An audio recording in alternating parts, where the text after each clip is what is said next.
Hello and welcome to competitiongurus.com. In this lecture and this series of lectures, we will be telling you about how to prepare for different competitive exams leading to government jobs, especially the banks.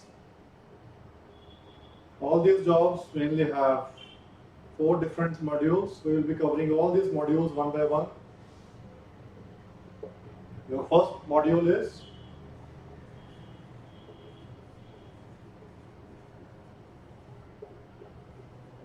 logic or reasoning. As a bank officer, as a bank clerk, you are required to take decisions every day. So to ensure that you will be taking right decisions, you are checked for your logic and reasoning prowess, your power. We have about 20 different types of problems in logic and reasoning. We'll be taking all these 20 different types of questions which are generally asked in any competitive exams, especially in bank exams, and we will be covering them one by one. Your second topic is, which is covered in your IBPS exam and many other exams relating to government jobs, is QA or the quantitative aptitude. Quantitative aptitude basically tests the numerical ability of the candidate. As you know, a bank officer, bank clerk cannot do without without being good at numerical ability. So this numerical ability, for preparing for this numerical ability, basically you have to be proficient with mathematics of class 10th level of CBSE, and in fact there are some topics from class 11 and 12 also. So that will prepare you for your quantitative aptitude to check your numerical ability.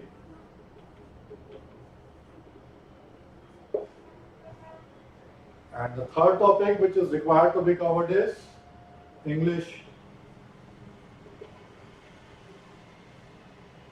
I need not tell you the importance of English, why a bank officer, a prospective bank officer is tested for his proficiency in English language. And what all is tested in English language test? Basically, you are tested for your comprehension skills, your grammar, and your vocabulary. And the fourth topic which we have to cover is basics of computers and general knowledge.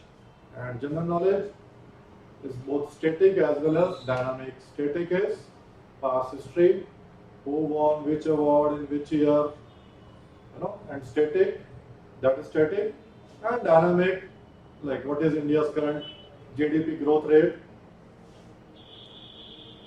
and such questions.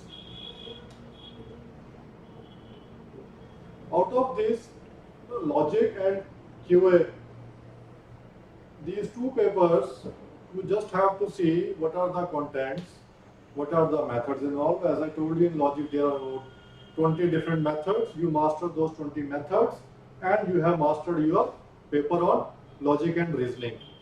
Nothing more than that. We will ensure that you do that. Numerical ability, yes, there are about 10 different kinds of topics. Most of you would have studied in your class 10. Of course, the level is slightly higher here. And then there are some topics from plus 1 and plus 2, and those of you who left mathematics after metric, they will have to do these questions afresh. No great deal here. There are about 10 different topics here. We will be covering all these topics one by one in the forthcoming series of lectures. But English, this skill cannot be built overnight. No language skill can be built overnight. For English, start your preparation today. Don't wait till the last moment. And how do you prepare for it? Just read a lot. Read, and read. Read newspaper. It will improve your GK, it will improve your English as well. If you read a lot, your vocabulary will improve. Your grammar will improve. You will get to know how do people write. So for English, please remember, You cannot learn English overnight. English has to be, any language has to be learned slowly over a long period of time. And then computers, no big deal. We will give you the material. We will be covering in the lectures also. We will be telling you about basics of computers. Most of you would be knowing also. And then of course GK. Nobody can teach you GK. You have to read newspaper daily, any good English language newspaper daily. And if you think you have covered the paper well, then try to read the editorial also, try to give your opinion about it. As I said earlier, I will repeat, it will improve your English as well as your general knowledge. And marks division is, all these are about, they constitute about 25% of marks. In fact, some of the banks nowadays have started taking descriptive type of exam also for English. Of course, all these are objective type questions are asked here with 4 choices with 25% negative marking. But as I told you, some banks have started taking descriptive type of exam also for English language, in which they ask you again. They may ask you to write about, write an essay, a letter, a précis, these kind of things which you would have done in your class 10. So you will have to revisit all those skills. So we will be covering all these topics one by one in our forthcoming series of lectures. All the best. Thank you.